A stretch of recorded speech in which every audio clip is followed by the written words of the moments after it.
যে বিষয়টা প্রথমেই আসবো যে উদয়ন গুহ একটি মন্তব্য করেছেন এবং সেই নিয়ে কিন্তু শোরগোল পড়ে গেছে যে জিন্স পরা ববকাট চুল কাটা মহিলাদের কিন্তু আন্দোলনে আবেগ নেই, মদের ঠেক তারাই ভাঙে যারা শাড়ি পরে, তাদের আন্দোলনে কিন্তু আবেগ রয়েছে। কি বলবেন? কে বলেছে? উদয়ন গুহ। এ মালটা তো ফরওয়ার্ড ব্লকের মাল। হ্যাঁ, ফরওয়ার্ড ব্লকে যখন বামফ্রন্ট ছিল, ওর বাপ ছিল বিধায়ক ফরওয়ার্ড ব্লকের, আর ফরওয়ার্ড ব্লকতে যখন বামফ্রন্ট ছিল তার মধু চাটতে চেটে চেটে চেটে শেষ হয়ে গেল। তারপরে যখন বামফ্রন্ট চলে গেল তখন করে কাতলা মাছের মতো এই তৃণমূলে লাফ মারল। এর মুখে আবার বড় বড় কথা। হ্যাঁ, ভেজাল মাল, সে আবার বড় বড় কথা বলে। ও নারীদের সম্বন্ধে কি জানে? আজকে মুখ্যমন্ত্রীর পদত্যাগ চাওয়া হচ্ছে, এমনি এমনি চাওয়া হচ্ছে না। আপনি বলুন, একটা জাতির মেরুদণ্ড কি? শিক্ষা। শিক্ষায় দুর্নীতি, জেল কাটছে পার্থ চট্টোপাধ্যায় শিক্ষামন্ত্রী। খাদ্যমন্ত্রী জেল কাটছে। আজকে স্বাস্থ্য, সেই স্বাস্থ্যে আজকে মেডিকেল মাফিয়া চলছে। তো সেই মেডিকেল মাফিয়া যে চলছে, সেই মেডিকেল মাফিয়ার দুর্নীতির কারণে আজকে বলুন তো, যে ওই হসপিটালে যে সমস্ত এভিডেন্স আছে, সেখানে রাত্রিবেলায় সমস্ত পুলিশগুলো, কলকাতার পুলিশগুলো দাঁড়িয়ে আছে। সারা বাংলায় যারা লক্ষ্মীর ভাণ্ডার নেয়, সেই মায়েরা, বুবুরা, খালারা, পিসিরা, মাসিরা, তারা যখন রাস্তায় নেমে চিৎকার করছে উই ওয়ান্ট জাস্টিস, তখন সমগ্র বাংলার মিডিয়া তার নোশনটাকে ঘুরিয়ে দেবার জন্য সেই আর্জি করে রাত্রি 12টা 10 মিনিটে হুলিগান পাঠালো। বেলগেচিয়া থেকে হুলিগান পাঠালো, যারা ভোট লুট করে তাদেরকে পাঠালো। সেখানে কলকাতা পুলিশ দাঁড়িয়ে, কলকাতা পুলিশ কম্বলের তলায় লুকুচ্ছে, কলকাতার পুলিশ বাথরুমে লুকুচ্ছে। পরে আবার সেই ছবি দেখে গ্রেপ্তার করছে। কেন প্রথমে বাধা দিল না হুলিগানদেরকে? কেন বাধা আটকালো না? আজকে চোরের মায়ের বড় গলা, এই উদয়ন মালটাকেও টানা হবে, চিন্তা করবেন না। আবার বলেছেন যে যারা আঙুল উঁচিয়ে প্রতিবাদ করছে খুঁজে খুঁজে আঙুলগুলো ভেঙে দেওয়া হবে। কি বলবেন? হ্যাঁ, কে কার আঙুল ভাঙে? চোরের মায়ের বড় বড় গলা। বাংলাদেশে হাসিনা ছাত্র আন্দোলন দেখে বাঁচাও মোদি বলে দিল্লিতে পালিয়ে আসতে বাধ্য হলো। আজকে এই বাংলার বুকে ছাত্র আন্দোলন দেখেছে মেডিকেলের, এবং নারীদের আন্দোলন দেখেছে। এ তো শুধু টেলার হচ্ছে, পিকচার আবি বাকি হ্যায়। রচনা বন্দ্যোপাধ্যায়ের সোশ্যাল মিডিয়ার প্রতিবাদের পর সাধারণ মানুষ, যারা মহিলারা নামছেন মিছিলে, তারা বলছেন যে দিদি নাম্বার 1 প্রত্যাখ্যান করা উচিত। কি বলবেন? ঠিকই বলেছে, ঠিকই বলেছে, খারাপ কিছু বলেনি। কারণ বাংলার মেয়েকে ভোট দাও, তা বাংলার মেয়েকে ভোট দিয়ে জিতিয়েছে দিদিকে। আজকে বাংলার মেয়ে ধর্ষিত হচ্ছে, বাংলার মেয়ে খুন হচ্ছে, তা তিনি আবার ওই দলের প্রতিনিধি, দিদি নাম্বার 1, তার প্রোগ্রাম বয়কট করবে না তো কাদের প্রোগ্রাম বয়কট করবে?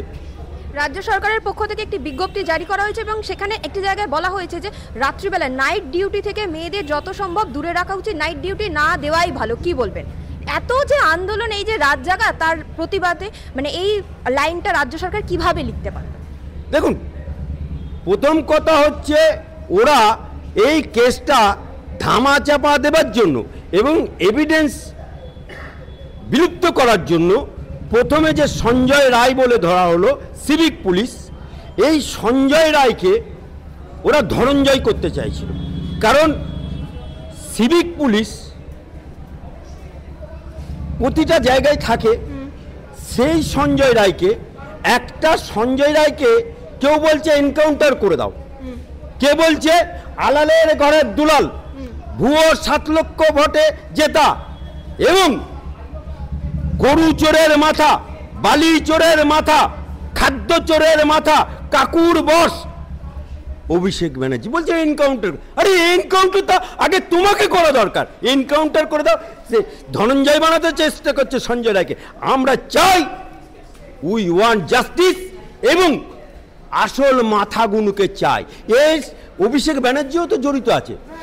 এতে কে কে জড়িত আছে বলে দিচ্ছি। এই যে ডাক্তার ঘোষ, যাকে এখন ইডি সিবিআই বারবার ডাকছে আর যাচ্ছে আর আসছে, তারপরে অভিষেক ব্যানার্জি জড়িত আছে, নির্মল মাঝি জড়িত আছে, এই শান্তনু যে এখন আউটলাইন হয়ে গেছে তৃণমূল থেকে, মুখপাত্র থেকে বলছি তো আউটলাইন হয়ে গেছে, এ এখন বিরুদ্ধে বলছে। হ্যাঁ, এ সব মালগুলো জড়িত আছে, বাচ্চাও সাধু বাবা বলেও পার পাবে না।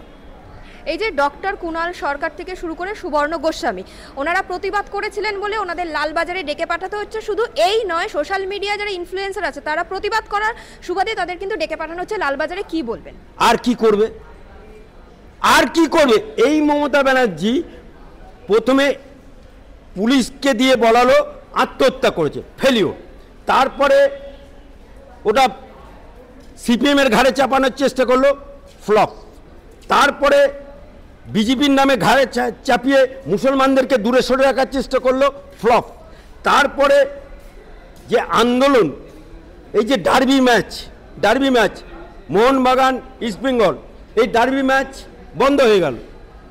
এ বন্ধ হতে ভাবলো যে আর আন্দোলনটা স্থগিত, উল্টে গড়তে গেল গাড়ু, হয়ে গেল ভাড়ু, আন্দোলন আরো ডার্বি ম্যাচে। হ্যাঁ, সুতরাং এই জায়গাতে মমতা ব্যানার্জি এবং মমতা সরকার ইমিডিয়েট পদত্যাগ করা দরকার। তাই ওরা, এই মমতা ব্যানার্জি নির্লজ্জ মুখ্যমন্ত্রী, বেহা মুখ্যমন্ত্রী, ঢেমন মুখ্যমন্ত্রী। এই মুখ্যমন্ত্রী মদ খেয়ে মরলে 2 লাখ টাকা দিয়ে দেব, নাহলে সিভিকের চাকরি, নাহলে হোমগার্ডের চাকরি, তাতেও যখন হলো না। এত নির্লজ্জ বেহা এই মুখ্যমন্ত্রী যে বাংলার একটা মেয়ে হবু ডাক্তার দুনিয়া থেকে চলে গেল, তার বাড়িতে গিয়ে বলছে 10 লক্ষ টাকা দেবো। আরে জীবনের মূল্য কি 10 লাখ টাকা? হ্যাঁ, মদ খেয়ে মরলে 2 লাখ টাকা, ডাক্তার মরে গেলে 10 লাখ টাকা। মমতা ব্যানার্জি কি কালীঘাটের টাকা ছাপায় নাকি? হ্যাঁ, না নবান্নের টাকা ছাপায় যে টাকা দিয়ে দিলেই সব মুখ বন্ধ হয়ে যাবে? টাকা দিয়ে মুখ বন্ধ করার চেষ্টা করো, তাতেও পারলো না। এখন আবার যারা প্রতিবাদ করছে তাদেরকে লালবাজারে ডেকে হ্যাঁ চিঠি দিয়ে নোটিশ করে তাদের মুখ বন্ধ করার চেষ্টা করছে। শুনিন, বাংলার মানুষ, বাংলার মাসি, বাংলার পিসি, বাংলার সমস্ত আপামোর জনসাধারণ, উই ওয়ান্ট জাস্টিস। পদত্যাগ চাই মমতা ব্যানার্জির, কারণ মমতা ব্যানার্জি বুঝে নিয়েছে যে হাসিনা বুবু বাঁচাও সাধু বাবা বলে পালিয়ে আসছে। মমতা ব্যানার্জি কোথায় পালায় সেটাই এখন বাংলার মানুষ ইন্তজার করছে। একদম শেষ প্রশ্ন, আজকে জুনিয়র ডাক্তারদের পাশে এসে দাঁড়িয়েছেন কিন্তু প্রবীণরা এবং যারা রিটায়ার করে গেছেন, তারা বলছেন যে নকশাল আমলে আমরা আরজি করে পড়াশোনা করতাম, তখনও কিন্তু এই রাত আমরা দেখিনি, এত ভয়ানক ছিল। তাহলে নকশাল আমলের থেকেও কি মমতা বন্দ্যোপাধ্যায়ের যে আমল তা আরো ভয়ানক? আরে 42-এর আন্দোলন খাদ্য আন্দোলন থেকেও বড় আন্দোলন হচ্ছে। সারা রাত মায়েরা নেমেছে রাস্তায়, সেটা নোসেনটাকে ঘুরিয়ে দেওয়ার জন্যই তো আরজি করে হুলিগান পাঠালো। এমন হুলিগান পাঠিয়েছে যে এমার্জেন্সি লেখা আছে সেটা পড়তে জানে না। গেঞ্জি বাহিনী এমন বেলগেছে থেকে যে সমস্ত গেছিল হুলিগান, পুলিশগুলো তখন মনে হচ্ছে যেন ওই পুলিশগুলো এমন দলদাসে পরিণত হয়ে গেছে যে ওদের ভয়ে কম্বলে লুকুচ্ছে, ওদের ভয়ে বাথরুমে লুকুচ্ছে। তার মানে কার ফোন ছিল যে পুলিশ বাথরুমে ঢুকছে? কার ফোন ছিল পুলিশ কম্বলের তলায় ঢুকছে? হুলিগানদের।